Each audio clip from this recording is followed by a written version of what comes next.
ایک چیز ہوتی ہے کہ کوئی اپنے آپ سے کسی سے توقع رکھے یا مانگے،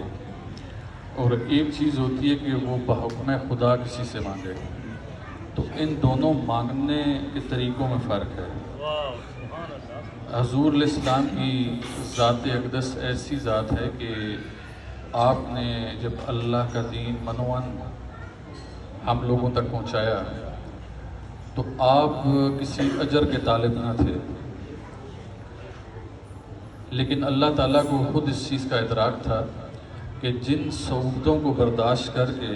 میرے اس حبیب نے میرا پیغام اس دنیا کے لوگوں تک پہنچایا تو ان کے لیے اجر تو بنتا ہے، تو لہٰذا اجر دینا بھی پڑتا ہے۔ لہٰذا اللہ تعالیٰ نے خود اپنے حبیب سے ارشاد فرمایا کہ آپ ان لوگوں سے کہہ دیجئے کہ میں تم سے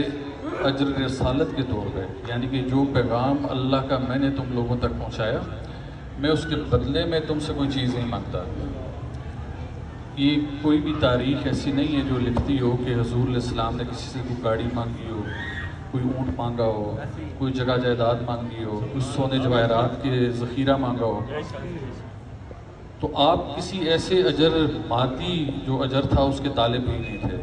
آپ کو دنیا کی لفظوں سے کوئی واسطہ نہیں تھا۔ لیکن جب آپ نے یقیناً اللہ کے حکم سے ساری چیزوں کو موازنہ کیا تو حضور علیہ السلام نے جو آپ لوگوں سے اجر مانگا، اس وقت تو صحابہ کرام کی جماعت موجود تھی سامنے،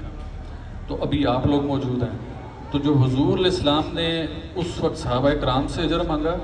اور جو آج کی دنیا میں آپ لوگوں سے مانگا ہے، وہ اجر رسالت حضور نے یہ مانگا کہ میرے